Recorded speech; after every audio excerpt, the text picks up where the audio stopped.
지난 UFC 파이트 나이트에서 콜비는 와킨 버클리에게 닥터 스탑에 의한 3라운드 TKO 패배를 당했습니다. 이에 UFC 웰터급 챔피언 벨랄 모하마드가 반응했습니다. 그 난리를 치더니 결국 KO 당하냐? 차일이 조용하네. 왜냐? 콜비가 진짜 형편없다는 걸 깨달았거든. 콜비는 또 변명을 엄청나게 해대겠지. 근데 콜비는 그냥 형편없어. 버클리가 우스만을 KO 시킬 거야.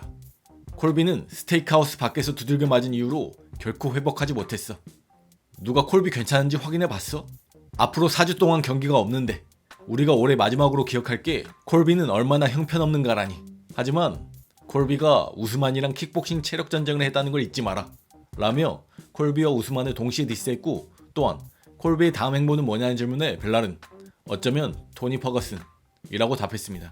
한편 벨랄이 궁금해하던 콜비의 근황이 공개됐습니다. 콜비가 본인의 유튜브 채널을 통해 입을 열었습니다. 우린 그 어느 때보다도 강해져서 돌아올 거야. 이건 나한테 있어서 그저 시작일 뿐이야. 오늘 밤 최상의 컨디션은 아니었어. 이번 경기를 제대로 준비 못하고 나왔지만 회사를 위해서 그랬던 거야. 내가 정말 사랑하고 내 인생을 바꿔준 회사를 위해서 경기를 받았던 거야. 여전히 내 안에 싸울 의지가 많이 남아있다는 걸 알고 있고 최고의 순간은 아직 오지 않았어.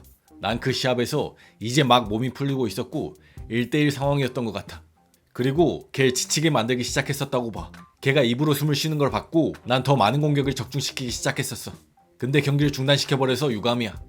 심지어 데이나도 말하길 베가스에서 열렸다면 절대 중단되지 않았을 거라고 했어. 걔의 가장 강력한 공격들을 견뎌냈고 아무것도 아니었어. 나한테 전혀 충격을 입히지 못했고 난 계속 압박하고 있었어. 우린 더 강해져서 돌아올 거고 이건 인생에서 역경을 겪는 모든 사람에게 주는 교훈이야. 절대 포기하지 말고 인생에서 꿈과 목표를 향해 나아가는 걸 멈추지 마 라고 얘기했고, 또한 헤드버팅으로 부상이 생겼다고도 얘기했습니다. 우리가 가까이 붙었을 때 헤드버팅이 있었던 것 같아. 1라운드에 컷이 생기자마자 제대로 볼 수 없었고 시야가 흐려졌어. 상대가 3명으로 보였지. 그때 난 어떤 걸 때려야 하지? 이랬어.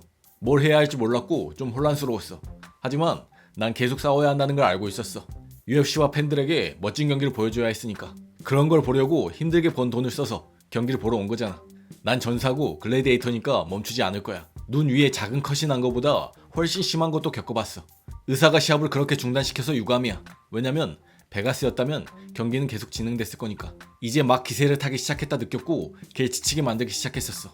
걔가 입으로 숨쉬는 걸 봤고 그 시점엔 이전만큼의 공격을 날리지도 못했어. 챔피언십 라운드에는 내가 우세한 시합이 될 거라 봤어. 오늘 밤 의사한테 패배한 것 같은 느낌이야. 다른 상대에게 졌다는 생각은 들지 않아 라고 얘기했습니다. 팩트 체크를 좀 해보자면 콜비가 헤드버팅으로 인해 컷이 생겼다 얘기했는데 콜비 눈 위에 컷이 생겼던 건 1라운드 2분 정도 지났을 쯤에 콜비가 테이크다운을 시도하다 버클리의 어퍼에 맞고 나서부터였습니다. 현지 해설도 어퍼에 맞고 나서 컷이 생겼다 얘기했고요. 그 후에 타격을 더 허용하면서 상처가 더 벌어진 걸로 보입니다. 또 콜비가 1대1이었던 것 같다 얘기했는데 스코어 카드를 보면 3명의 판정단 모두 1라운드와 2라운드 모두 버클리의 승리로 채점을 했습니다. 콜비는 2020년부터 1년에 한 번 싸우는 패턴을 보이고 있는데 마지막 승리가 2022년 3월 마스비달과의 경기니 이제 내년에 다음 경기를 치를 쯤에는 3년 이상 승리가 없는 상황일 걸로 보입니다. 또한 전 UFC 라이트급 챔피언 하빕 누르마고메도프가 일리아 토프리아의 라이트급 월장에 대한 생각을 밝혔습니다.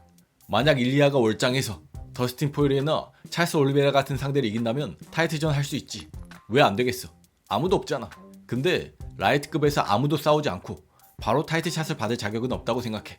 동의하지 않아. 왜냐면 이슬람은 이미 기회를 줬잖아. 그리고 사람들은 이슬람은 볼카노프스키랑 2번 싸웠다 이러면서 깎아내리는 말을 해. 하지만 UFC가 그 시합을 추진했어. 그리고 1차전은 좋았지.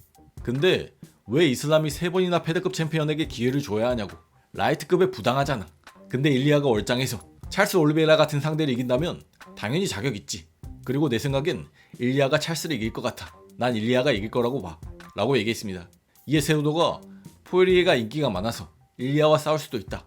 하지만 일리아는 찰스 올리베이라와 싸워야 한다 얘기하자 하빕은 난 토프리아가 찰스를 이길 거라고 봐. 그리고 포이리에는 이제 그만 싸워야 돼. 포이리에는 끝났어.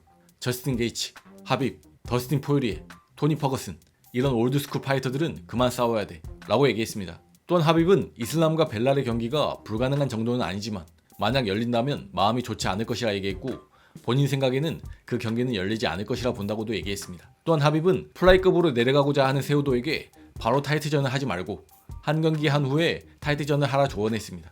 한 경기를 이긴 후에 길게 쉬지 말고 딱 한 달만 쉬고 바로 훈련 캠프에 들어가 준비하고 타이틀전을 하라 조언했습니다. 세우도의 플라이급 튜너급 경기로 마넬카카 넘버원 컨텐더 경기를 하는 것도 괜찮아 보이긴 하는데 세우도한테 좀 빡센 경기라 느껴져서 튜너급 경기로 아사쿠라 카이라 하는 것도 재밌겠다는 생각이 듭니다.